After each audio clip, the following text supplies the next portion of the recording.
நான் வந்து முருகனுடைய எல்லா கோவிலுக்கும் போகணும்னு எனக்கு ஆசைங்க. ஆனால் எனக்கு வசதி இல்லை, எனக்கு வாய்ப்பு இல்லை. ஆனால் மனசுனால, என்னுடைய எண்ணத்தினால, என்னுடைய பக்தியினால நீங்கள் முருகனுடைய மிகச்சிறந்த 100 கோவிலுக்கு போன பலனை ஒரு பதிகம் கொடுக்கும். ஆச்சி ராயல் குலோப் ஜாமுன் பேக்ஸ், ஒன்று வாங்கினால் ஒன்று இலவசம். சித்தர்கள் பொதுவாக வந்து பாலைக்குமாரி, அதாவது பாலாம்பிகையை பூஜை பண்ணுவாங்க அப்படிங்கிறது நம்மளுக்கு ரொம்ப தெரிந்த விஷயம்தான். ஆனால் அம்பானுடைய உத்தரவுனால பல சித்தர்கள் பூஜை பண்ணதை யாருன்னா முருகப்பெருமானை தான் பூஜை பண்ணி இருக்கிறாங்க. முருகப்பெருமானுக்குன்னு தனி ஒரு சிறப்பு இருக்கு. ஞான தண்டாயுதபாணியை போகப்பெருமான் எப்படி நேரிலே கண்டாரோ அதை அப்படியே நவபாஷாணத்தினால் விக்கிரமாக மாற்றி இன்னைக்கு பழனி மலையில வச்சிருக்கிறார். தினந்தோறும் முருகப்பெருமானுடைய திருவுருளை வேண்டி குமரக்கோட்டம் முருகப்பெருமானுடைய திருவுருளால் திருப்புகளை பாடி பாடி பாடி பரவச நிலையை அடைவார் நம்மளுடைய சிதம்பரம் சுவாமிகள். பக்தியில வந்து கேள்விகளும் சோதனையும் அவ்வளவு செய்யக்கூடாது. சாமி சொல்லிட்டாருன்னா அதை அப்படியே செய்யணும்.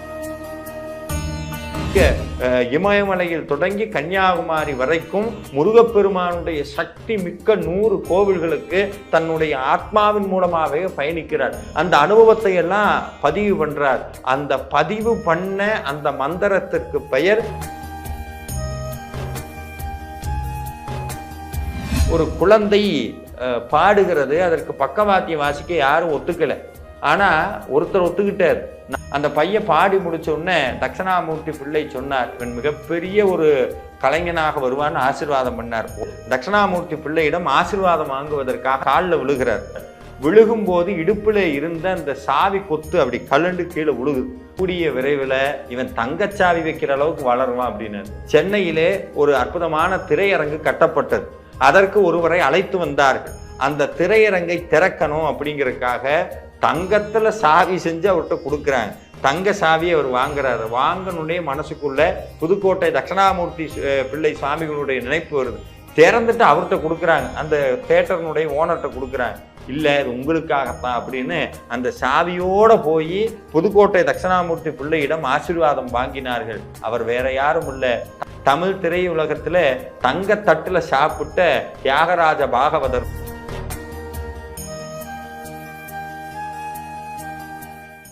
குறைந்த விலை, நிறைந்த தரம், தங்கள் தேவைகள் அனைத்தும் ஒரே இடத்தில். ஜெயச்சந்திரன். உங்கள் பசியார எங்கள் ருசி பேசும். திருத்தனையில் உதித்தருடும் ஒருத்தன் மலை விருத்தன் எனதுலத்தில் உரை கருத்தன்மையில் நடத்து குகன்வேலே. ஆன்மீக கிளிட்ஸ் நேயர்கள் அனைவருக்கும் என்னுடைய நெஞ்சம் கனிந்த நல்வாழ்த்துக்களையும் வணக்கங்களையும் தெரிவித்துக் கொண்டு முருகப்பெருமானுடைய எண்ணற்ற பெருமைகளை சிந்திப்பதில் பெருமகிழ்ச்சி அடைகின்றேன். ஔவையார்கிட்ட வந்து முருகப்பெருமான் ஒரு கேள்வி கேட்டார். உங்களுக்கு எல்லாத்துக்கும் தெரியும். இப்போ ஔவையார்னாலே நிறையா பேர் மனசில் கேபி சுந்தராம்பாள் தான் இருப்பாங்க. ஏன்னா பரவாயில்ல, அதுவும் நல்லது தான். ஏன்னா கேபி சுந்தராம்பாள் வந்து திருச்செந்தூருக்கு வராங்க. அப்போ பெருமதிப்புக்குரிய நெல்லைக்கண்ணன் ஐயா திருச்செந்தூரில் தங்கி இருக்கிறார். அவருடைய நண்பர் ஒருத்தர் வந்து, அண்ணாச்சி வாங்க வாங்க, நேராக இப்போ போய் சாமியை பார்த்துட்டு வந்துடுவோம் அப்படின்னு. ஏன்டா என்ன அவசரம் அப்படின்னு, நாளைக்கு காலையில் பார்த்துங்க. இல்லைனாச்சு நாளைக்கு காலையில் முருகன் இருப்பாரோ மாட்டாரோ பயமாக இருக்குது அப்படின்னு. என்னடா இப்படி சொல்கிற? இல்லை கேபி சுந்தராம்பா வந்திருக்கா, அவன் பாட்டுக்கு வந்து வாடா முருகா போவோம்னா அவன் பாட்டுக்கு வேலை போட்டு பின்னாடியே ஓடிடுவான், பாட்டுக்கு அடிமையானவன் அப்படின்னு. ஏன்னா அம்மா வந்து அப்பேற்பட்ட குரலுக்கு அரசி. ஔவையார் வந்து முருகப்பெருமான்கிட்ட பேசும்போது முருகப்பெருமான் கேள்வி கேட்கிறார். உங்க எல்லாத்துக்கும் தெரியும், அரிது எது அப்படின்னு கேட்டோம்னா, அரிது அரிது மானிடராய் பிறத்தல் அரிது, கூன் குருடு செவிடு நீங்கு பிறத்தல் அரிதுன்னு பட்டியல் போட்டே போவோம். அதுல ஒரு வார்த்தை வரும். என்னன்னா, தொண்டர்தம் பெருமையை சொல்ல முடியுமா? உள்ளதுலேயே பெருமை பெரிது எதுன்னா தொண்டர்களுடைய பெருமை தான் பெரிது அப்படின்னு ஔவையார் முடிச்சிருப்பாங்க. யார் உண்மையான தொண்டர் அப்படின்னா அதற்கு நிறைய விளக்கங்கள் இருக்கிறது. உண்மையான இறைவனுடைய தொண்டர்களுக்கு நிறைய பேர் இருக்கிறது. முதன்மையானவர்கள் ரிஷிமார்கள், இரண்டாவது சித்தர்கள், முனிவர்கள், தவசிரேஷ்டர்கள், ஞானிகள், இந்த மாதிரி அடுக்கி கொண்டே போகலாம், அருளாளர்கள். அதுல முருகப்பெருமானுக்குன்னு தனி ஒரு சிறப்பு இருக்கு. அவருக்கு பேரே என்னன்னா சித்தன். முருகப்பெருமானுக்கே பேர் சித்தன். ஏன்னா சித்தர்கள் பொதுவாக வந்து பாலைக்குமாரி, அதாவது பாலாம்பிகையை பூஜை பண்ணுவாங்க அப்படிங்கிறது நம்மளுக்கு ரொம்ப தெரிந்த விஷயம்தான். ஆனால் அம்பானுடைய உத்தரவுனால பல சித்தர்கள் பூஜை பண்ணது யாருன்னா முருகப்பெருமானை தான் பூஜை பண்ணி இருக்கிறாங்க. அதில் 18 சித்தர்கள் ரொம்ப பிரசித்தம். பழனிமலையில் போகப்பெருமான் புவனேஸ்வரியினுடைய உத்தரவு கிணங்க அற்புதமாக அந்த ஞான தண்டாயுதபாணியுடைய திருவுருவ காட்சியை தான் எப்படி கண்டாரோ, அதுதான் ஞான தண்டாயுதபாணியை போகப்பெருமான் எப்படி நேரிலே கண்டாரோ அதை அப்படியே நவபாஷாணத்தினால் விக்கிரகமாக மாற்றி இன்னைக்கு பழனிமலையில் வச்சிருக்கிறார். அதனால தான் இன்னைக்கும் பழனிமலைக்கு அவ்வளவு ஆற்றல் இருக்கிறது. ஆனால் இதையெல்லாம் தாண்டி சித்தர்கள் அவங்க மட்டும்தானா அப்படின்னு கேட்டால் கிடையாது. இந்த நம்மளுடைய சமயத்திற்கு என்ன பெருமை அப்படின்னா, பிற சமயங்கள்ல எல்லாம் ஒரு ஞானி தோன்றி இருந்தாருன்னு சொன்னா அதுக்கப்புறம் இன்னொரு ஞானி அந்த பரம்பரையில தோன்றி இருந்ததாக வரலாறு கிடையாது. எல்லா சமயத்தையும் எடுத்து பாருங்கன்னு, ஒரே ஒரு ஞானி தான் அவரைத்தான் அவங்க கடவுள்னு சொல்லுவாங்க. அதுக்கப்புறம் வேறொருத்தர் வந்ததாக சரித்திரம் கிடையாது. ஆனா நம்மளுடைய சமயத்திற்கு என்ன பெருமை அப்படின்னா, தொடர்ந்து ஞானிகளை வாழையடி வாழையாக இந்த சமயம் பிறப்பித்து கொண்டே இருக்கிறது. இந்த பக்கம் பார்த்தா 64 நாயன்மார், அந்த பக்கம் 12 ஆழ்வார்கள், இன்னமும் எத்தனையோ அடியார்கள் இன்ன வரைக்கும் இந்த கலியுகம் வரைக்கும் இருந்து கொண்டே இருக்கிறார். அப்படி ஒரு மரபு தான் சித்த மரபு. நான் இன்னைக்கு ஒரு அற்புதமான முருகப்பெருமானுடைய ஒரு அற்புதமான மந்திரத்தையும், நான் முருகனுடைய எல்லா கோவிலுக்கும் போகணும்னு எனக்கு ஆசைங்க. ஆனால் எனக்கு வசதி இல்லை, எனக்கு வாய்ப்பு இல்லை. ஆனால் மனசுனால, என்னுடைய எண்ணத்தினால, என்னுடைய பக்தியினால நீங்கள் முருகனுடைய மிகச்சிறந்த 100 கோவிலுக்கு போன பலனை ஒரு பதிகம் கொடுக்கும். அந்த பதிகத்தை அருளியவர் ஒரு அற்புதமான சித்தர். அவருக்கு பேரு சிதம்பரம். காஞ்சிபுரத்தில் குமரக்கோட்டம்னு ஒரு அற்புதமான சேத்திரம் இருக்கிறது. முருகப்பெருமான் சோமாஸ்கந்தர் மாதிரியே ஒரு பக்கம் காமாட்சி, ஒரு பக்கம் ஏகாம்பநாதர், நடுவில் முருகப்பெருமான். அந்த குமரக்கோட்டத்தில் தினமும் சிதம்பரம் சுவாமிகள் போய் முருகனை வழிபடுவார். தீராமல் முருகனை வழிபட்டு அவருக்கு ஒரு ஆசை வந்தது, தனக்கு ஒரு குருநாதர் வேணும்னு ஆசைப்படுறார். உடனே முருகனே அவருக்கு ஒரு குருநாதரை கொடுத்தார். அந்த குருநாதர் வேறு யாரும் இல்லை, நம்மளுடைய குருநாதர் அருணகிரிநாத பெருமான். அருணகிரிநாத பெருமானை மானசீக குருவாக கொண்டு அவர் பாடிய திருப்புகளை மனமுருகி பாடுகிறார். ஒவ்வொரு திருப்புகளையும் உருகி சந்தத்தோடு ராகத்தோடு உருகி முருகனுடைய திருவடியில் மனமுருகி பாடுகிறார். வினையினுடைய வேலை செய்கிறது. வினையினுடைய கொடுமை வேலை செய்து அவருக்கு ஒரு தீராத ஒரு வயிற்று வலி வருகிறது. தினந்தோறும் முருகப்பெருமானுடைய திருவுருளை வேண்டி குமரக்கோட்டம் முருகப்பெருமானுடைய திருவுருளால் திருப்புகளை பாடி பரவச நிலையை அடைவார் நம்மளுடைய சிதம்பரம் சுவாமிகள். வினையினுடைய கொடுமை வேலை செய்ய அவருடைய உடம்பிலே ஒரு கட்டி ஒன்று வருகிறது, பெரிய கட்டி ஒன்று வருது. அந்த கட்டியினால் ரொம்ப அவதிப்படுகிறார், துன்பப்படுகிறார். தொடர்ந்து துன்பம், வலி தாங்க முடியல. அந்த வலி தாங்க முடியாமல் இருந்தும் போய் சாமிகிட்ட விண்ணப்பம் வைக்கிறார். முருகா, இந்த கொடும் துயரை நீக்கி அருள வேண்டும், வலி தாங்க முடியல அப்படின்னு.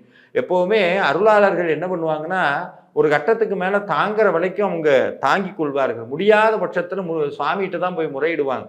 நம்மள மாதிரி உடனே ஆஸ்பத்திரி ஓடுறதெல்லாம் இல்லை, சாமிகிட்ட தான் போய் நேரடியாக சொல்லுது. சுவாமிகிட்ட சொல்கிறா சிதம்பரம் சுவாமிகள். உடனே அங்கே சிவாச்சாரியார் வடிவிலே ஒரு ஐயா சிதம்பரம் சுவாமிகிட்ட சொல்கிறாங்க, சிதம்பரம் உடனடியாக முத்தி மண்டபத்திற்கு செல். காஞ்சிபுரத்திலே முத்தி மண்டபம் என்ற ஒரு மண்டபம் இருக்கிறது, முத்தி மண்டபத்துக்கு போ அப்படிங்கிறார். இவர் ஏன் ஏதுன்னு கேட்கல. அதுதான் பக்தி. எப்பவுமே பக்தியில் கேள்விகளும் சோதனையும் அவ்வளவு செய்யக்கூடாது. சாமி சொல்லிட்டாருன்னா அதை அப்படியே செய்யணும். சில பேர் நிறையா கோயிலில் கேட்பாங்க, சாமிக்கு இது வாங்கி கொடுங்க, அதை வாங்கி கொடுங்கன்னா நம்ம உடனே யோசிப்போம், அதை எவ்வளோ வரும், அது வரும். கேட்டுட்டாருன்னா உடனே செஞ்சிடணும். அப்படி முக்தி மண்டபத்துக்கு வான்னு அந்த சிவாச்சாரியார் ஐயா சொல்ல, உடனடியாக சிதம்பரம் ஐயா அந்த முக்தி மண்டபத்துக்கு போய் பார்க்குறாரு. ஒருத்தரையும் காணோம். நம்மளால என்ன பண்ணியிருப்போம், ஏமாத்துட்டாங்க இப்படி சொல்லி நாம் வழியோடு நின்று ஒருத்தரையும் காணும் புலம்பியிருப்பானா. சிதம்பரம் சுவாமிகள் அப்படி புலம்பவில்லை, அங்கேயே உட்கார்ந்து திருப்புகள் பாடுகிறார். முருகனை நினைத்து திருப்புகள் பாடுகிறார். ஆறுமுகம் ஆறுமுகம் ஆறுமுகம் ஆறுமுகம் ஆறுமுகம் ஆறுமுகம் என்று பூதி ஆகமணி மாதவர்கள் பாதமலர் சூடும் அடியார்கள் பத மே துணையது என்று நாடும் அப்படின்னு உருகி திருப்புகளை பாடுகிறார். முருகப்பெருமான் காட்சி கொடுக்கிறார். அப்படியே நேரடியாக காட்சி கொடுக்கிறார். எந்த கை அருணகிரிநாதருக்கு தீட்சை கொடுத்ததோ, எந்த கை அகத்தியருக்கு தமிழ் கொடுத்ததோ, எந்த கை வள்ளலாரை வாழ வைத்ததோ, அதே திருக்கையினாலே முருகப்பெருமான் அவருடைய உடலை தொட்டு அந்த நோயை நீக்குகிறார்.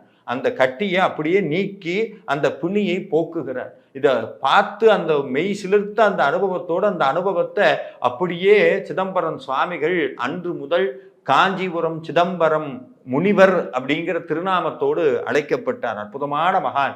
இந்த அனுபவங்களை எல்லாம் முருகப்பெருமானுக்கு வாடாத ஒரு மாலையாக சாத்தணும்னு முடிவு பண்றாரு. ஏன்னா இப்ப அவருக்கு ஒரு பிணி வந்தது.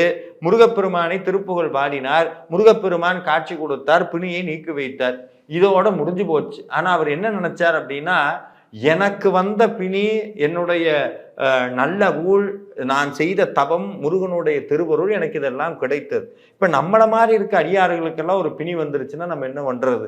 நம்மளுக்கு தவமும் கிடையாது, பெரிய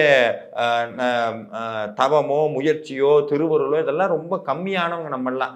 இப்ப நமக்கு ஏதாவது ஒரு பிணி வந்துருச்சுன்னா என்ன பண்றதுன்னு அருளாளர்களுடைய மனம் என்ன பண்ணும்னா, எனக்கு கிடைச்சிருச்சு போதும்னு நினைக்காம அடுத்து வரக்கூடிய அடியவர்களுக்கு இதை எப்படி கொண்டு போய் சேர்க்கணும் தான் யோசிப்பாங்க.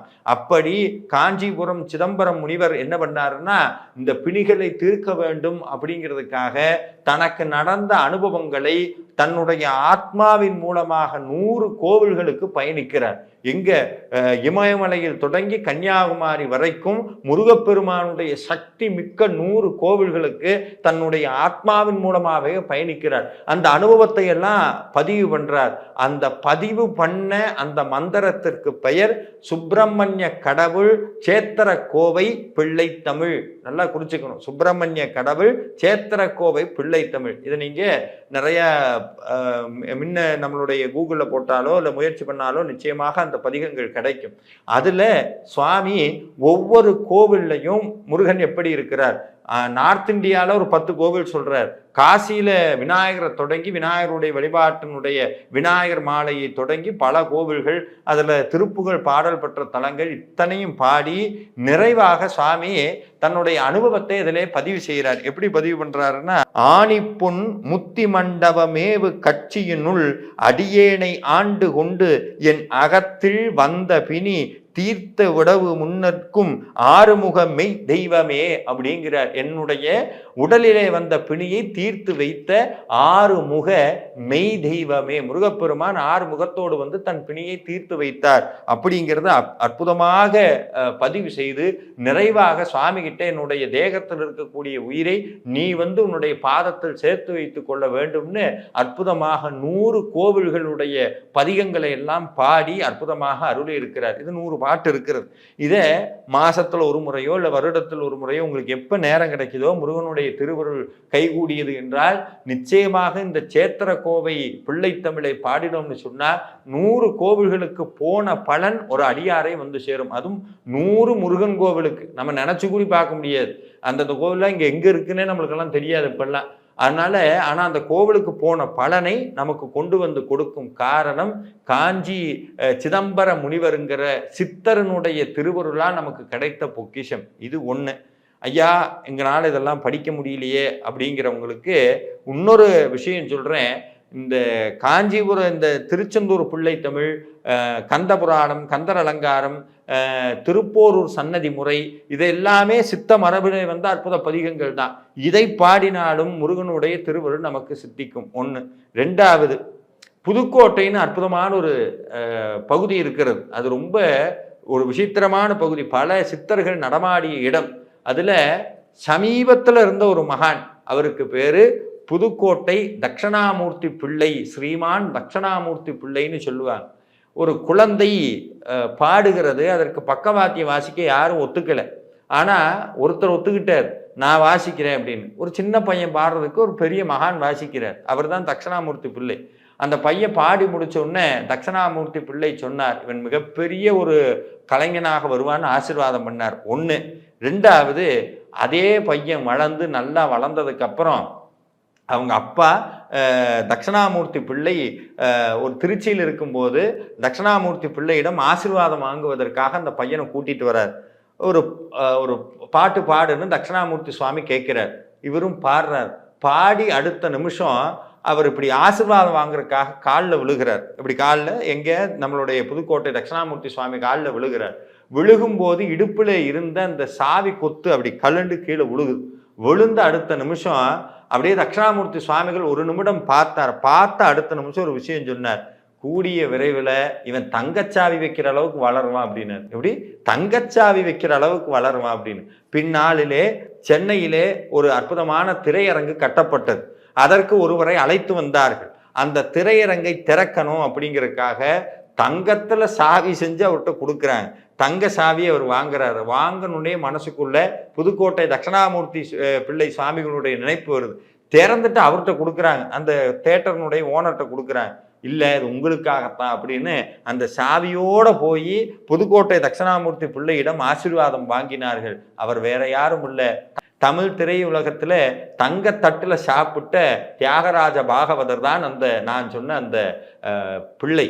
அப்போ இவ்வளோ பெரிய ஒரு நடிகருடைய உச்சத்தில் இருந்தவருக்கு ஆசீர்வாதம் பண்ணது யாருன்னா புதுக்கோட்டை தட்சிணாமூர்த்தி பிள்ளை. புதுக்கோட்டை தட்சிணாமூர்த்தி பிள்ளை சாதாரண சித்தர் அல்ல. மிருதங்கத்திலே கரைகண்ட மிகப்பெரிய வித்வான். MS சுப்புலட்சுமி தொடங்கி பல்வேறு இசை ஞானியர்கள் எல்லாம் அவர் இவ்வளவு அவர் நமக்கு வாசிக்க மாட்டாரான்னு ஏங்கின ஒரு அற்புதமான இசை வித்வான் புதுக்கோட்டை தட்சிணாமூர்த்தி பிள்ளை. இது மட்டும் அவருடைய வரலாறு கிடையாது. அவர் சாதாரண நாளில் மிகப்பெரிய சித்தர். அவருக்கு ஒரு குருநாதர் இருந்தார், யோகானந்தர்னு ஒரு குருநாதர் இருந்தார்.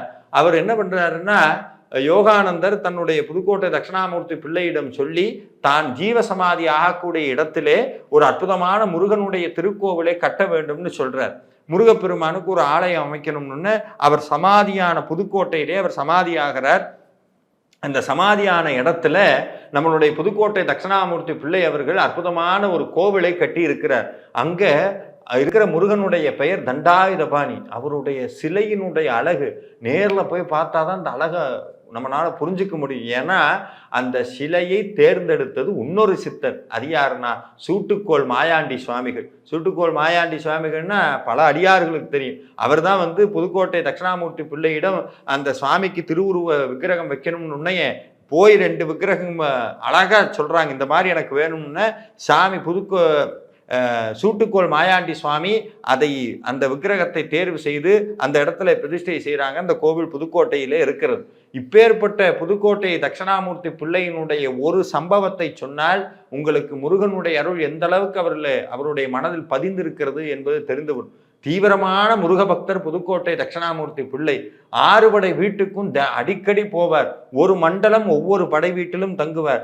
மௌன விரதம் இருப்பார். காஷ்ட மௌனம், அதாவது விறகு கட்ட மாதிரி மௌன விரதம், உண்ணா நோன்பு, மிருதங்க இசையிலேயே முருகப்பெருமானுக்கு இசை ஆராதனைன்னு தீவிரமான முருக பக்தராக இருக்கிறார் புதுக்கோட்டை தட்சிணாமூர்த்தி பிள்ளை. அவருக்கு அடுத்தடுத்து நடக்கக்கூடியதெல்லாம் தெரிய வரும். அடுத்து என்ன நடக்க போகுது அப்படிங்கிறதா முன்கூட்டியே தெரியும். ஏன்னா அவர் கிட்டத்தட்ட சித்தரனுடைய நிலைமைக்கு வந்து விட்டார். அப்படி ஒரு சமயம்தான் பழனியிலே தங்கி இருக்கிறார். மும்பையிலிருந்து ஒரு தம்பதிகள் வராங்க. அவங்களுடைய தம்பதிக்கு ஒரு குழந்தை பிறக்கிறது. அந்த குழந்தை வாயும் பேச முடியாது, நடக்கவும் முடியாது. இந்த குறையோடு பிறந்த குழந்தை எப்படியாவது காப்பாற்றணுங்கிறதுக்காக புதுக்கோட்டை தட்சிணாமூர்த்தி பிள்ளையினுடைய மகிமைகளை எல்லாம் அறிந்த அந்த தம்பதி நேராக பழனிமலைக்கு வராங்க. சாமி சொன்னார், தைப்பூசத்துக்கு வாங்க, 1 மாதம் தங்குங்க, ஆண்டவன் பார்த்துக்குவான் அப்படின்னு சொல்றார். சாமி எப்பவுமே ஒருத்தரை பார்க்கும்போது தட்சிணாமூர்த்தி பிள்ளை சுவாமிகள் என்னன்னு கூப்பிடுவாருன்னா பேர் சொல்லி அழைக்க மாட்டார். ஆண்டவா எப்படி இருக்கீங்க, ஆண்டவனே சாப்பிட்டீங்களா, ஆண்டவா பார்க்குற அத்தனை பேருமே பழனி ஆண்டவனா பார்த்தவர் புதுக்கோட்டை சுவாமிகள். அப்படி தைப்பூச நாள்ல அந்த தம்பதி தங்குறாங்க. குழந்தைக்கு நடக்கவும் முடியாது, பேசவும் முடியாது. சாமிக்கு வெத்தலை போடும் பழக்கம் இருக்கிறது. அதுவும் இளம் வெத்தலை தான் போடுவார். அன்னைக்குன்னு பார்த்து இளம் வெத்தலை இல்லை. உடனே முருகன்ட்ட, ஆண்டவா என்ன இன்னைக்கு இளம் வெத்தலை கிடைக்காது போல இருக்கேன்னு ஏதோ சொல்லிட்டு அப்படி படுத்துடுறார். பழனியில் இருந்த ஒரு பழனியில் இருக்கக்கூடிய ஒரு ஜமீன்தாருக்கு தீராத வயிற்று வலி. அந்த வயிற்று வலி வந்த ஜமீன்தாரனுடைய கனவுல முருகப்பெருமான் போய் சொல்றார், என்ன அழகு பாருங்க, பழனியில் என்னுடைய பையன் இருக்கிறான், அவனுக்கு தளிர் வெத்தலை இளம் வெத்தலை தான் பிடிக்கும், அவனுக்கு கொண்டு போய் வெத்தலையை கொடுக்கும், வயிற்று வலி சரியா போங்கிறார். அடிச்சு பிடிச்சி முருகப்பெருமான் கனவுல சொன்ன அந்த விஷயத்தை தேடி கண்டுபிடிச்சு தட்சிணாமூர்த்தி பிள்ளை அவர்களிடம் இளம் வெத்தலையை கொடுத்த உடனே, ஆண்டவா என் மேல உனக்கு இவ்வளவு பாசமா, இவ்வளவு பாசம் வச்சிருக்கே என் மேல, என்னை நம்பி அங்கே ஒரு குடும்பம் உட்கார்ந்துருக்கு, அந்த குழந்தைன்னா நடக்க முடியல, பேச முடியல, ஆண்டவா ஏதாவது பார்த்து அவனுக்கு அருளை பண்ணணும்னு அப்பொழுதே ஒரு சம்பவம் நடக்கிறது. அந்த பையன் இடுப்புல தங்க அருணாக்குடி போட்டிருக்கிறான், தங்கத்துல ஒரு செயின் மாதிரி ஒரு விஷயமும் போட்டிருக்கிறான். அந்த பையன் வந்து நடக்க முடியாது, உட்கார வச்சிருக்கிறான். ஒரு சின்ன பையன் வரான், வந்தவன் அவனுடைய அந்த தங்க சங்கிலியை பறித்து கொண்டு ஓடுறான். இந்த பையன் நடக்க முடியாது, பேச முடியாது. உடனே திருடன் வந்துட்டான்னு ஊமை சிறுவன் பேசினதோடு மட்டும் இல்லாமல் எந்திரித்து ஓட ஆரம்பிக்கிறான். இதை பின்னாடி இருந்து அவங்க அம்மா பார்த்து அப்படியே கண்ணீர் கொட்டுறாங்க. முருகா, இவனுடைய கருணை எப்பேற்பட்ட கருணைன்னு. பின்னாடி அந்த குழந்தையும் ஓடிட்டு அப்படியே போறாங்க. பழனிமலை அடிவாரத்திலே அந்த சங்கிலி கிடக்கிறது, பையனை காணோம். வந்தது யாரு? பழனிமலை ஆண்டவன். வர வச்சது யாரு? புதுக்கோட்டை தட்சிணாமூர்த்தி பிள்ளை அவர்கள். இந்த புதுக்கோட்டை தட்சிணாமூர்த்தி பிள்ளை அவர்களுடைய இறுதி காலம் மிக அற்புதமானது. தன்னுடைய குடும்பத்தினரிடம் சாமி சொன்னார், தாது வருடம் வைகாசி மாதம் 13ஆம் தேதி 6:30 மணிக்கு நான் இந்த வீட்டை விட்டு கிளம்பி விடுவேங்கிறார். சரியாக தாது வருடம் வைகாசி மாதம் 13ஆம் தேதி 6:25 சாமி தன்னுடைய பூஜைகள் எல்லாம் முடிச்சார். பத்மாசனத்துல உட்கார்ந்த அடுத்த நிமிஷம் உடலை விட்டு உயிர் பிரிகிறது. அதே நேரத்துல பாடகச்சேரி சுவாமிகளும் வரார். வந்துன்னையே சுற்றி இருந்த அத்தனை பேரும் அந்த புதுக்கோட்டை சுவாமி காலில் விழுந்து, பாடகச்சேரி சுவாமி காலிலே விழுந்து சொன்னாங்க, சுவாமி நீங்க தான் ஐயாவுக்கு இறுதி காரியம் எல்லாம் பண்ணணும்னு. அப்போ பாடகச்சேரி சுவாமிகள் சொன்னார், ஐயா உடம்பை விட்டு போகலை, இங்கே தான் இருக்கிறார். 1 வருடம் அவருக்கு எந்த விதமான இறுதி காரியம் பண்ணக்கூடாது, நீங்க அந்த திதி தர்ப்பணம் எதுவும் பண்ணக்கூடாது. ஐயாவுடைய மனைவிட்டு ஒரு விஷயம் சொன்னார், நீங்க தாலியை கழட்டக்கூடாதுன்னு. எல்லாம் ஒத்துக்கிட்டு அந்த 1 வருட காலத்துக்குள்ளேயே அந்த அம்மையாருடைய உயிரும் பிரிகிறது. இப்பேற்பட்ட முக்தி நிலைக்கு இருந்தவர் புதுக்கோட்டை தட்சிணாமூர்த்தி பிள்ளை அவர்கள். அவர்களை மனதார எண்ணிக்கொண்டால் குழந்தைகளுக்கு நல்ல வித்தை வரும். நான் முன்னமே சொன்னேன், இதெல்லாம் இந்த கலியுகத்துல நூற்றாண்டுகளில் நடந்த இருவரும் உதாரணங்கள். முருகப்பெருமானை வழிபட்ட சித்தர்களுடைய வரலாறு. இந்த 2 சித்தர்களை மனதார எண்ணிக்கொள்ளுங்கள். எல்லா சித்தனுக்கும் சித்தனாக இருக்கக்கூடிய சித்தநாதன் நம்மளுக்கு நல்ல வாழ்வை தருவான். நன்றி, வணக்கம், முருகாச்சரணம். ஆச்சி ராயல் குலோப் ஜாமுன் பேக்ஸ், 1 வாங்கினால் 1 இலவசம். குறைந்த விலை நிறைந்த தரம், தங்கள் தேவைகள் அனைத்தும் ஒரே இடத்தில். ஜெயச்சந்திரன். A to B உங்கள் பசியார எங்கள் ருசி பேசும்.